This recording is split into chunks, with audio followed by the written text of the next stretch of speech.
ইন্নী তারাকতু ফিকুম, হে বিশ্বের মানুষ, তোমাদের কাছে আমি নবী বলে গেলাম আল্লাহর তরফ থেকে দুইটি জিনিস, ভারী জিনিস। একটি হলো আল্লাহর কিতাব, আর একটি হলো আমার আহলে বাইত। তাহলে কেউ যদি কোরআন নিয়ে পড়ে থাকে কখনো জান্নাত যেতে পারে না। কারণ যে কোরআন আপনি আমি দেখতেছি এটা হলো খামোশ কোরআন, এটা হলো খামোশে কোরআন, আর নাতিকে জিন্দা কোরআন ইমামে হাসান ও হুসাইন। কারণ আপনাকে আমি একটা নমুনা দেই, ইমামে জাফর সাদিক আলাইহিস সালামের দরবারে একজন মদিনাবাসী বলছেন, আকা মাওলা ইমাম পাক একটি মশলা জানার ছিল। বলে কি মশলা? বলছে আমি নবী পাকের মুখে শুনেছিলাম আউয়ালু মুহাম্মাদিন আওসাতু মুহাম্মাদিন ওয়া কুল্লু মুহাম্মাদিন, yani আমার রাসূলের পাক বলে গেছেন যে হুজুর আমি নবীর মুখে শুনেছিলাম, রাসূলের মুখে শুনেছিলাম যে ইমামে হাসান ও হুসেন মাওলা আলী থেকে নিয়ে যতটা আহলে বাইত আসবে তিনারা প্রত্যেকেই এক অপরে মুহাম্মদ। বলুন সুবহানাল্লাহ। মানে কি ফতোয়া দিতে পারে? ফতোয়া আমার মধ্যে নয়, ফতোয়া দিতে গেলে কিতাবের নামগুলো বলছি। ইমামে বাহকি তার বাহকি শরীফের মধ্যে বর্ণনা করেছেন, কিতাবের নামগুলো বলছি। আল্লামা সাওয়ালিউল্লাহ মুহাদ্দিস দেহলভী তিনার কিতাবের মধ্যে বলছেন, বিভিন্ন কিতাবে প্রমাণিত আছে, দলিল আছে। ওই সময় উনি বলতেছেন, তো হুজুর তাহলে যদি সকলেই মোহাম্মদ হয়ে যায় তো মোহাম্মদের মতন তো কেউ দেখতে না। তো আমার আকা মাওলা ইমামে জাফর সাদিক আলাইহিস সালাম বলছেন, এ তুমি কি ওযু করে আছো? বলে হ্যাঁ হুজুর ওযু করে আছি। বলে কোরআন পাক নিয়ে এসো। হুজরা থেকে কোরআন আনলেন, খুব মশলাটা শুনলেন। কোরআন পাক যেমনই আনলেন, বলছে কোরআন খুলো। উনি খুললেন, বলছে পড়ো সূরা বাকারা। উনি ফাতিহা পড়লেন আলহামদুলিল্লাহ, বলছে বাকারা পড়ো। পরের পর বলছেন পড়ো সূরা ইমরান, ইমরানের পর পর বলছে সূরা নিসা, নিসার পরে পর মাইদা। এইভাবে উনি পড়তে বলতে থাকেন, পড়তে থাকেন, সূরা নাস অবধি উনি সূরা দেখলেন। বলে কি দেখতে পেলে? বলে হুজুর কোরআন পাকে তো কখনো সূরা বাকারা দেখলাম, কখনো সূরা নিসা দেখলাম, কখনো সূরা ইমরান দেখলাম, কখনো সূরা মুমিনুন দেখলাম, কখনো সূরা রহমান দেখেছি, কখনো সূরা ইয়াসিন দেখেছি, কখনো সূরা ইয়াদুল জিলাদ দেখেছি, কখনো ফিল থেকে নাস অবধি দেখেছি। বলে ওই রূপ ইমামে জাফর সাদিক বলছেন কোরআন আব বন্ধ করে দাও। yani রাসূল বলেছেন আউয়ালু মুহাম্মাদিন আওসাতু মুহাম্মাদিন কুল্লু মুহাম্মাদিন, yani প্রতিটা আমার আলীর সন্তান মুহাম্মদ।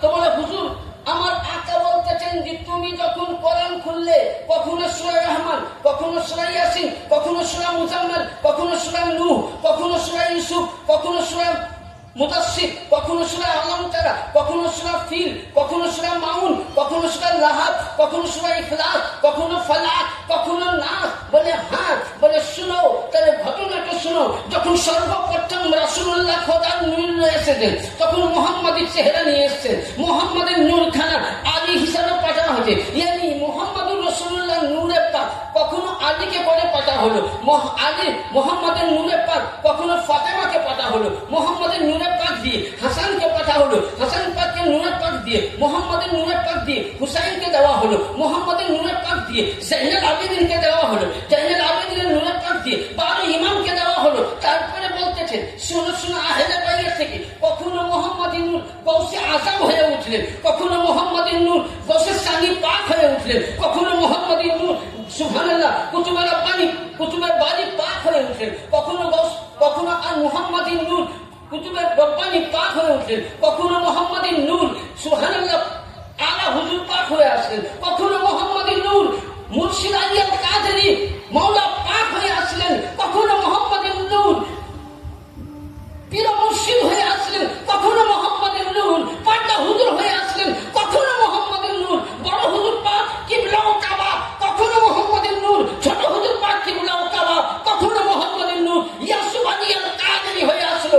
উনি বলতেছেন এটাই যে শুনো শুনো কোরআন খুলবে আলহামদুলিল্লাহ নাম আলাদা, সূরা ইয়াসিন আলাদা, সূরা রহমান আলাদা, এক অপরের চেহারা পরিবর্তন করে এসেছেন, কিন্তু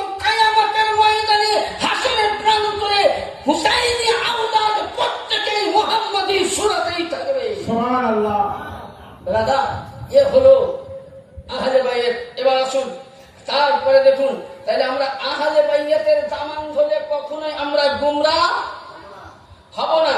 আর আহলে বাইয়াতকে যদি আমরা না ভালোবাসি, আহলে বাইয়াতকে যদি আমরা ভালোবাসি, তার ফল কি? একবার ছোট্ট করে দরুদ পাক পড়ুন, আল্লাহুম্মা সাল্লি আলা সাইয়্যিদিনা মাওলানা মুহাম্মদ ওয়া আলা আলি সাইয়্যিদিনা সাফিয়ানা মাওলানা মুহাম্মদ। আসুন, আহলে বাইয়াতের মুহাব্বতের নাম হলো ঈমান। কেউ যদি বলে নামাজ পড়ি ঈমান থাকলো, আমার চ্যালেঞ্জ থাকলো নামাজ পড়ি ঈমান প্রমাণ। আমি বলছি কোরআন পড়েও জান্নাতে যাবে, কোরআন পড়েও জাহান্নামে যাবে। নামাজ পড়ে শুধু ঈমান প্রমাণ দেওয়া যাবে না। নামাজের মধ্যে যদি আহলে বাইয়াতের প্রতি সালাম না দেন তো নামাজ হবে না। তাহলে আহলে বাইয়াতকে নামাজের সালাম দিব, আবার ইমামে হুসাইনের প্রতি সালাম দিব, আলে রাসূলের প্রতি সালাম দিব, আবার আহলে বাইয়াতের মোহাব্বত করব না, আলে রাসূলের মোহাব্বত করব না, ঈমান থাকবে? হ্যাঁ, তাহলে আসুন এবার কোন কিতাবে পাবেন? ইমামে তাবরানী রাহমাতুল্লাহ আলাইহি, তিনার কিতাবের নাম আল মুআজ্জামুল কবির, খণ্ড নম্বর 7, পৃষ্ঠা নম্বর 75, হাদিস নম্বর 6416। ইমামে তাবরানী তিনার আল মুআজ্জামুল আওসাত, দ্বিতীয় খণ্ড, 6 খণ্ড, পৃষ্ঠা নম্বর 59, হাদিস নম্বর 5790। ইমামে বাহকি সহিহুল ঈমান, খণ্ড 2, পৃষ্ঠা নম্বর 189, হাদিস নম্বর 1505। ইমামে দারিয়ামি মুসনাদে ফিরদাউস, খণ্ড নম্বর 5, পৃষ্ঠা নম্বর 154, হাদিস নম্বর 7759। ইমামে হাইসামি মাজমাউল জাওয়াইদ, খণ্ড 1, পৃষ্ঠা নম্বর 77। তিনি বলছেন আন আব্দুর রহমান বিন আবিল লাইল আন আবি قال رسول الله صلى الله عليه وسلم لا يؤمن عبدا حتى اكون احب اليه من نفسي وتكون عن عترتي احب اليه من عترتي وتكون احب اهلي من اهله وتكون ذاتي احب اليه من ذاتي سبحان الله। হাদিস শরীফের মধ্যে হযরতে ইমামে বাহকি এবং ইমামে তাইমি এবং হযরতে আব্দুর রহমান বিন আবি লাইল আনসারী রাদিয়াল্লাহু তাআলা ইরশাদ করছেন, রাসূলের পাক বলছেন আন আব্দুর রহমান বিন আবি লাইল, তিনি বর্ণনা করছেন রাসূলুল্লাহ বলছেন ক্বালা রাসূলুল্লাহ সাল্লাল্লাহু আলাইহি ওয়াসাল্লাম লা ইউমিনু আবদু হাত্তা কুন, হে আমার উম্মত, তোমরা নিজের সন্তানকে যেমন জান থেকে ভালোবাসো ওইরূপ তোমরা আমাকে ভালোবাসো। আর কি বললেন? মিন নাফসি, জান থেকে যতটা ভালোবাসো ওইরূপ আমাকে ভালোবাসো। ওয়াতাকুনু ইত্রাতি আহাব্বা ইলাই, এবং আমার পরিবারবর্গকে। পরিবারকে বোঝা গেল? হ্যাঁ, বুঝতে পেরেছেন তো? তাহলে তাদেরকে ভালোবাসতে বলছে। ওয়াতাকুনু আহলিহি আহাব্বা ইলাই মিন আহলিহি, যেমন তোমার আহল পরিবারকে যতটা ভালোবাসো ওইরূপ আমার পাক পাঞ্জাতন আহলে বাইয়াতকে তোমরা। আচ্ছা বলে এই হাদিসগুলো যদি না মানে মুসলমান, এখন আমার কথা যদি কেউ বলে মুফতি সাহেব দেখবো, তা আশা করছি আমার মোবাইলে ভরা আছে, লোড করা আছে কিতাবগুলো, এবং ল্যাপটপও আছে। এই দিনে ল্যাপটপ আনি, কয়েকটা কিতাব নিয়ে এসছি। মাশাআল্লাহ, আপনাদের দুয়ার বারাকাতে আমার বড় হুজুর পাক কিবলা ও কাবা, ছোট হুজুর পাকের নিগাহে کرام, বর্তমান সাজ্জাদা নাসির হুজুর পাকের দয়াতে আল্লাহ আমাকে অনেক কিতাব দিয়েছে, আমি এখনো কিতাব সংগ্রহ করি। তাহলে কি বোঝা গেল? যে আহলে বাইতের মুহাব্বত একদম ওয়াজিব, কোরআন হাদিস দ্বারা। এবার আসুন 2 নম্বরে, আল্লাহর নবী বলছেন হাদিস শরীফের মধ্যে, তিরমিজি শরীফ আল জামিউল সহিহ, 2য় খণ্ড 217 পৃষ্ঠায়, তিরমিজি সিয়া সিত্তারা হাদিস, দেওবন্দি প্রিন্ট আনুন, সুন্নি প্রিন্ট আনুন, রেডি প্রিন্টে আনুন, যে প্রিন্টে আনুন, প্রতিটা প্রিন্টের কিন্তু তাকে দেওয়া হবে। হয়তো পৃষ্ঠা নাম্বার আলাদা হবে কিন্তু হাদিস নাম্বার আলাদা হবে না। 2 নম্বর, আহমদ ইবনে হাম্বল, ইনি একজন ইমাম ছিলেন হাম্বল মতে। আহমদ ইবনে হাম্বল তার আল মুসনাদ 3য় খণ্ড, পৃষ্ঠা নাম্বার 294, হাদিস নাম্বার 1772, এবং ইমামে তিবরানি হাদিসটাকে সহিহ বলে প্রমাণ করেছেন। কি বলেছেন? আল্লাযীনা নাফসি বিয়াদি লা ইয়াদখুলু কলবি রাজুলুল ঈমান, বলতে হে মুসলমান, তোমার অন্তরের মধ্যে অতক্ষণ অবধি ঈমান প্রবেশ হতে পারে না। কতক্ষণ? হাত্তা ইউহিব্বুকুমুল্লাহ ওয়া রাসূলুহু, আল্লাহ এবং আল্লাহর রাসূলকে যতটা ভালোবাসো এবং তোমরা কি আমাকে যতটা ভালোবাসো, ওইরূপ আল্লাহু লা ইয়াদখুলু কলবি মুসলিমুল ঈমান হাত্তা ইউহিব্বুকুমুল্লাহ ওয়া লিকারাবাতি, ইয়ানি যতক্ষণ না তুমি আমাকে তোমাদের অন্তরের চাইতে আমার পরিবার আহলে বাইত হাসান ও হুসেন আলী ফাতেমাকে না ভালোবাসবে, তোমার কলবের মধ্যে ঈমান আসতে পারে না। তাহলে নামাজ পড়ে মাথাকে যদি ঠুকে মসজিদের টাইলস পড়া মসজিদকে যদি ফাটিয়ে দেই, অন্তরে যদি আলীর মহাব্বত নাই, অন্তরে যদি ফাতেমার মহাব্বত নাই, অন্তরে যদি হযরত জাইনুল আবেদিনের মহাব্বত নাই, আহলে বাইতের মহাব্বত না থাকলে আপনার ঈমান আসতে পারে না। ফি নারে জাহান্নাম খালিদিনা ফিহা আবাদা। তাহলে মশলা হাল হয়ে গেল। 2 নম্বর, আহলে বাইত ইয়ানি যারা পাক পাঞ্জাতন, কে বলে দিলাম? আলী, ফাতিমা, হাসান, হুসেন, রাসূলের পাক, এরা হলো পাক পাঞ্জাতন। অনেকে বলছে পাক পাঞ্জাতন মানে কি? এখনকার মৌলবীরা বলে না, হ্যাঁ, পাক পাঞ্জাতনের নাম শুনলেই এদের গা জ্বলে। আমি অল্প এটা করে মৌলবীকে একটু যাবো বুঝাবো, তারপরে আমার পরে আমাদের দরবারের একজন যোগ্যতম মুফতি সাহেব, যিনি কেরালা, মানে আমার অনেক সিনিয়র, উনি যখন আমার গ্রামে ওয়াজ করতে যেতাম তখন আমি মানে বাচ্চা ছেলে উলঙ্গ হয়ে থাকতাম, তখন উনি কেরালায় পড়ে এসছেন এবং উনি আমাকে এই কেরালা রাস্তা উনিই দেখিয়েছিলেন হুজুর পাকের হুকুমে। এবং এই যে আজকে আমি দরবারে ওয়াজ করি, সেটা উনারই অবদান। হয়তো আমার ওস্তাদ নয়, কিন্তু তেনাকে আমি ওস্তাদ বা বড় ভাইয়ের মতন আমি খুব সম্মান করি।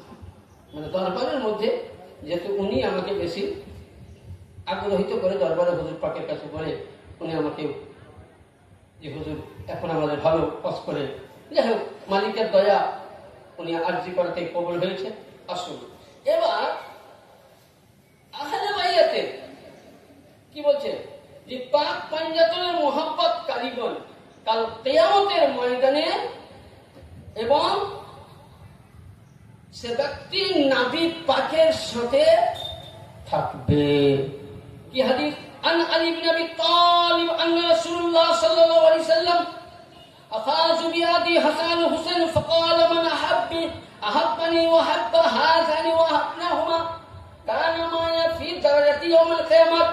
আল্লাহর নবী বললেন, হযরত আলী ইবনে আবি তালিব আলাইহিস সালাম থেকে হাদিসটি বর্ণিত। আল্লাহর নবী বললেন, যে ব্যক্তি আমার হাসান এবং হুসাইনকে মোহাব্বত করবে, আমার নবী মুস্তাফা বললেন, সেই ব্যক্তি হাসানকে মোহাব্বত করলো মানে আমাকে মোহাব্বত করলো, হুসাইনকে মোহাব্বতকারী আমাকে মোহাব্বতকারী, হাসানকে মোহাব্বতকারী আমাকে মোহাব্বতকারী। নবী বলছেন, কানা মা ইয়াফি দারাজাতি ইয়াউমাল কিয়ামত, সে ব্যক্তি কিয়ামতের দিনে উচ্চ স্থানে আমার সাথে থাকবে। আহলে বাইত হাসান হুসেনের সঙ্গে মোহাব্বত করি, উপকার আছে না অপকার? কি? আচ্ছা, ইমামে হাসান হুসেনের মোহাব্বত ছেড়ে কোনো কাজ করবেন? হ্যাঁ বলেন, করবেন? আসুন এবার আরেকটা হাদিস দিয়ে আপনাদেরকে, আল মুস্তাদরাকুল হাকিম কিতাবের নাম, আর আশরাফুল মাওয়াবিদ পৃষ্ঠা নাম্বার 87 মধ্যে বর্ণনা করছেন, মান আহাব্বাহুমা আহাব্বানি ওমান আহাব্বানি আহাব্বাল্লাহ ওমান আহাব্বাল্লাহ আদখুলুল জান্নাহ। নবী বলছেন, শুনো, তোমরা যে আমাকে ভালোবাসো তো আল্লাহ পাক তোমাদেরকে ভালোবাসবে। তোমরা আমাকে ভালোবাসলে আল্লাহ পাক তোমাদেরকে ভালোবাসবে, আর তার বদলে কি দিবেন? ওমান আহাব্বাল্লাহু আদখালাল জান্নাত, আল্লাহ তোমাদেরকে জান্নাতে কি করবেন? প্রবেশ করাবেন। এবং তোমরা আমার দুই নওয়াসাকে ভালোবাসো। আমার নওয়াসাকে ভালোবাসলে, আমার দুই ইমাম পাককে যখনই আপনি ভালোবাসবেন, তো রাসূল বলছে আমাকে ভালোবাসলো, আর যে আমাকে ভালোবাসলো আল্লাহকে ভালোবাসলো। তাহলে যারা ইমাম পাকের গোলাম হয়ে গেছে তারা নবীরও গোলাম, নবীও বলছেন সে আমারও গোলাম এবং সে আল্লাহ পাকের বান্দা। আল্লাহ খুশি হয়ে ওই বান্দাকে জান্নাতে দাখিল করবে। আর কি বললেন? ওমান বাগদাহা বাগদানি ওমান বুগদানি ওয়াল্লাহ মিন বুগদাতুল্লাহি আদখালান নার, yani যে ব্যক্তি আমাকে দুঃখ দিল, আমাকে কষ্ট দিল, যে ব্যক্তি হাসানকে কষ্ট দিল, হুসাইনকে দুঃখ দিল, হাসান ও হুসাইনকে দুঃখ দিল, আলীকে দুঃখ দিল, ফাতেমাকে দুঃখ দিল, জাইনুল আবেদিনকে দুঃখ দিল, ইমাম বাকিরকে দুঃখ দিল, ইমাম জাফরকে দুঃখ দিল, ইমাম সাদিককে দুঃখ দিল, ইমাম নাকিকে দুঃখ দিল, ইমাম তাকিকে দুঃখ দিল, ইমাম রাজাকে দুঃখ দিল, ইমাম হাসান আসকারীকে দুঃখ দিল, সে ব্যক্তি নবী মুহাম্মদ রাসূলুল্লাহকে দুঃখ দিল, ফাদাল্লাহু দাখালা জাহান্নাম, তার জন্য আল্লাহ জাহান্নাম তৈরি করে রেখেছে। বলুন, আহলে বাইতের গোলাম হবে না এখনকার মোল্লার গোলাম? আপনাকে একটাই বলি, সে মৌলভী সাহেব হোক, হাফিজ সাহেব হোক, যখনই আপনি আলী আলী করবেন, আহলে বাইতের গোলামের চর্চা বেশি করবেন। আর যার মধ্যে কারণ খাজা মুঈনুদ্দিন চিশতি রহমাতুল্লাহ আলাইহি বলেছেন শাহ আস্ত হুসাইন, এর মধ্যে দুটো গুপ্ত কথা আছে, খুলে বলছি, শুনবেন তো? এ সাহেব তো আপনারা অনেক মৌলভীর মুখে শুনেছেন। এ সাহেব কখন বলা হলো? আমার খাজা মুঈনুদ্দিন চিশতি রহমাতুল্লাহ আলাইহি উনি করলেন কি, নাজাফ শহর কারবালা পাকে গিয়েছেন।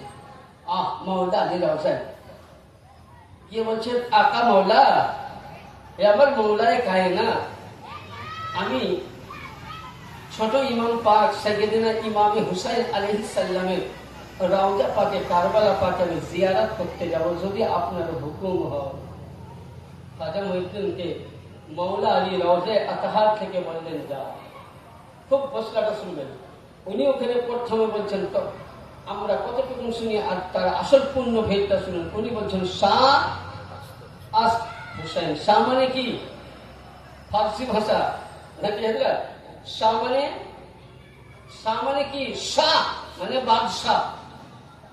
শাহ আস্ত হুসেন, এই হুসেন তুমি বাদশাহ। বাদশাহী কাকে দেয়? আমার মতন গণ্য লোককে দেবে? হ্যাঁ, আপনাদেরকে দেবে? উপযুক্ত হবে।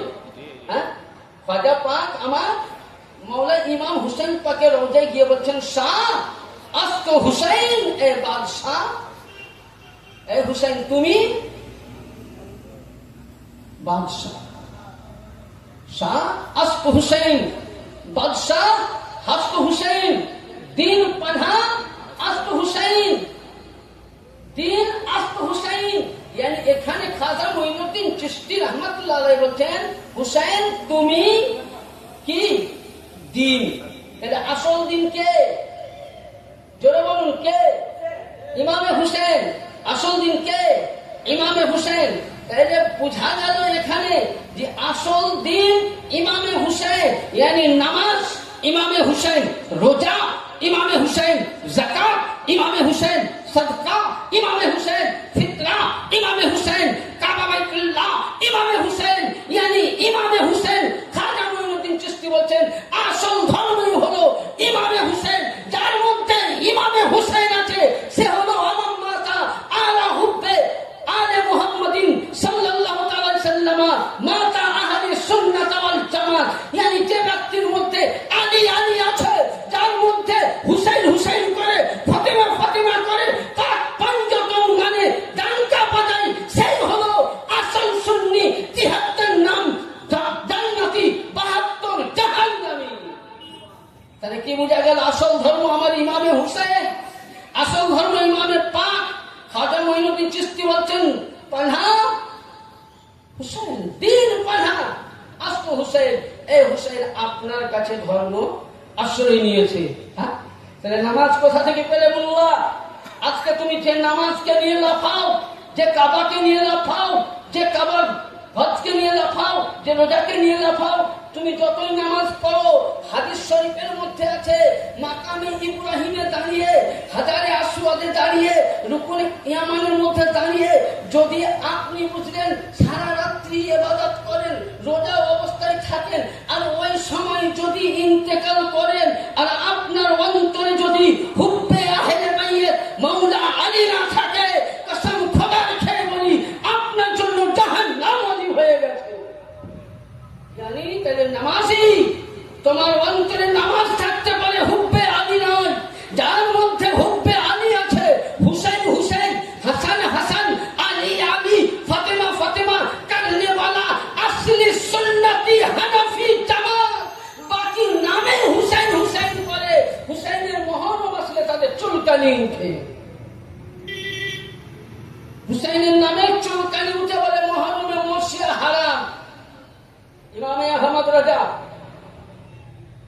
যাকে বারেলিদের শায়েখ বলেন, তিনার ফতোয়ায়ে রাজবিয়া যদি কাউরি কাছে আছে তো নিয়ে আসুন, 7 খণ্ড এবং 11 খণ্ডতে লেখা আছে। উনি বলেছেন ইমামে হাসান ও হুসাইনের সনাতে তাজিয়া জারি করা কি জায়েজ। এবং শুধু একটা আপনাকে ছোট্ট দলিল দিচ্ছি, এই কিতাবটা হলো পাক্কা আমাদের একজন আমিনুল কাদেরী, একজন বিখ্যাত আলিমের লিখায়, এবং উনি বেশিরভাগ বারেলি মতে চলেন। তো উনি লিখছেন এই কিতাবের মধ্যে কি লিখেছেন, যে ইমামে আহমদ রাজা খান ফাজলে বারেলভি বলছেন যে ইমামে হুসাইনের কারবালার নকশাকে নিয়ে তাজিয়া করা এবং কাছে রাখা সওয়াব এবং মুস্তাহাব জায়েজ। সুবহানাল্লাহ। এবং ওনার শানে মর্সিয়া করা যায়, যেহেতু বুখারী শরীফে মর্সিয়ার একটা বাব আছে, বুখারী শরীফে মর্সিয়া বাব আছে। নবী একজন সাহাবায়ে কেরাম উনি ইন্তেকাল করলেন, তো আল্লাহর নবী নিজে সাহাবীর জন্য মর্সিয়া করেছেন, ইয়ানি আফসোস করেছেন, বুক বেরিয়েছেন। কেউ যদি এখন ধাপাক ধাপাক করে বুক বেলায়, এটা রিয়াকারী হয়ে যাবে। ইয়ানি ইমাম পাকের শানে মহব্বতে 10ই মুহররম আপনি আমি যখন বুক হালকা করে চাপা দেই, তখন ফতোয়া পড়ে বলে এটা শিয়া হয়ে গেছে, এটা শিয়ার তরিকা। কখনো নয়, শিয়ার ফতোয়া আগে আমাকে দেবেন না। ইমাম বুখারী হাদিসের মধ্যে লিখছেন, বুখারী শরীফ নিয়ে আসুন, আমি দেখিয়ে দিচ্ছি। আপনাকে যদি প্রমাণ না দেখাতে পারি, আপনি যেটা বলবেন মেনে নেবেন। আমি বুখারী শরীফের প্রমাণ এবং প্রতিটা কিতাবের আমার কাছে এখান থেকে PDF করানো আছে। মুসলিম শরীফ, দাউদ শরীফ, তিরমিজি শরীফ, বাহকি শরীফ, দুররে মনসুর, ফতোয়ায়ে বহু কিতাব করা আছে। আম্মা জান আয়েশা সিদ্দিকা রাদিয়াল্লাহু তাআলা আনহা বর্ণনা করছেন, নবী মুস্তাফা রবিউল চাঁদের 12 তারিখে শুভের সাদিকের সময়, যেই সময় উনি পর্দা নিয়েছেন, ওই সময় আমার আল্লাহর নবী এখানে কান দিয়েছিলেন। কান মুবারকা মাথা ছিল না, মাথা মুবারক। বলছেন নবী টেক দিয়েছেন হটকার উনি বেসারে হাত করলেন, পর্দা নিলেন। নামাজ পরে ওই সময় হযরত আম্মা জান আয়েশা সিদ্দিকা বলছেন, আমি তখন নওজওয়ান। ওই সময় আম্মা জান আয়েশা সিদ্দিকা রাদিয়াল্লাহু তাআলা আনহা বলছেন, আমি মাথা খানাকে, এইভাবে লেখা আছে, মাথা খানাকে আমি বালিশের মধ্যে রেখে দিলাম, এবং আমি ওইখানে মেয়েদের সাথে, মদিনার মেয়েরা, নবী চলে গেছিলেন, চলে যাওয়ার কারণে মেয়েরা হালকা করি, মদিনাবাসী সাহাবারা ওই সময় বুক বেড়েছিলেন, হযরতে বেলালও বুককে হালকা করে বেরিয়েছিলেন। তাইলে আমরা হলাম হুসাইন মান্নেওয়ালা, আমরা আহলে সুন্নাত ওয়াল জামাত। ইয়ানি বুঝা গেল ইমামে হুসাইনের গম কেউ চোখ বুঝি মানায়, কেউ কষ্ট করে মানায়, কেউ কান্না করে মানায়। ইমামে হুসাইনের গম করার জন্য হযরতে বেলালে হাবশি হালকা করে বুক বানিয়েছেন, উনি গাম মানিয়েছেন। সাহাবায়ে কেরাম মদিনাবাসী গাম মানিয়েছেন, আম্মা জান আয়েশা সিদ্দিকা বুক মানিয়েছেন। ইয়ানি আমরা সাহাবী মাননেওয়ালা, আমরা সাহাবীর দলে, আম্মা জান আয়েশা সিদ্দিকাদেরকে মাননেওয়ালা, আমরা তানাদের দলে। ইয়ানি যদি কেউ ইমামে হাসান হুসাইন পাকের 10ই মুহররমের শোক মানাকে কোন মৌলবি যদি বলে হারাম আছে, বেদাত আছে, তার কাছ থেকে মুখকে ফিরে নেওয়া সুন্নাতে এলাই এবং জায়েজ আছে, তার কাছ থেকে ফিরিয়ে ফিরিয়ে নেওয়া। কারণ স্বয়ং নবী পাক আফসোস করেছেন। অনেক হাদিস বলার ছিল যে তোমার বড় ভাইজান এসেছেন, ওনাকে রেখে আমার বেশি বক্তব্য দেওয়া ঠিক হবে না, আমার থেকে উনি শিক্ষিত মানুষ, আমার থেকে আপনাকে আরো ভালো বুঝাবেন ইনশাল্লাহ। খালি একটাই বলবো, শুনুন, যেদিন আমার ইমামের পাক শহীদ হয়েছিলেন, শুধু এটা নয়, আল্লাহ নবী মিসকাত শরীফের হাদিসে আছেন, আমার পরে আমার ভাইজান বলবেন যে আল্লাহ নবী যেদিন ইমামের পাক শহীদ হলেন, সেই দিন ওই দিনে হযরতে আব্বাস বলতেছেন যে নবী মুস্তাফা ওই দিনে সুবহানাল্লাহ, নবী আমার রওজাতুল আতহারে মদিনায় ছিলেন না, নবী আরশে আজমে ছিলেন না, নবী আমার লামাকায় ছিলেন না। তো হযরতে আব্বাস বলছেন, আমি দেখতেছি স্বপ্নের মধ্যে যে রাসূল পাকের দাড়ি মুবারক গুলো ইয়ানি ধুলোতে ভরে আছে, শরীরের মধ্যে রক্ত আছে, আর একটা বাটিতে রক্ত। সাহাবী রাসূল আব্বাস জিজ্ঞাসা করছেন, ইয়া রাসূলুল্লাহ, আপনার শরীরের মধ্যে রক্ত কেন লাগা, হাতির বাটিতে রক্ত কেন? হুজুর কি ব্যাপার বলুন। নবী পাক বলছেন, আজকে জানো না আমার বেটা শহীদ হয়েছে, আমি কারবালা থেকে আসছি।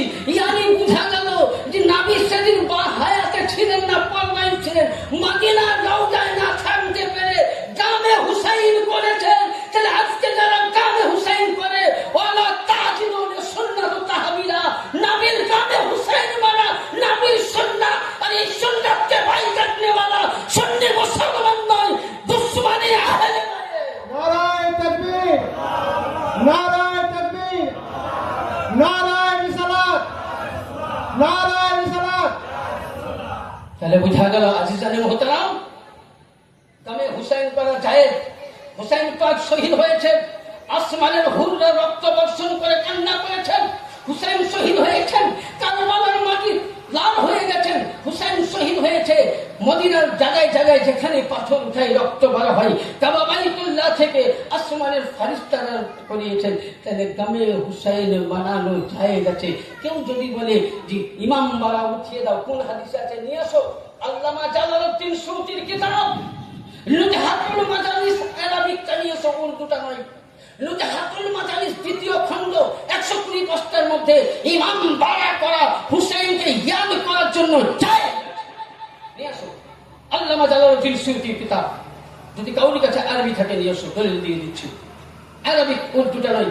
যেন আল্লাহ পাক আপনাকে আমাকে সকলকে যেন একবার ছোট্ট করে দরুদ পাক করুন। আল্লাহুম্মা সাল্লি আলা সাইয়্যিদিনা মাওলানা মুহাম্মদ ওয়া আলা আলি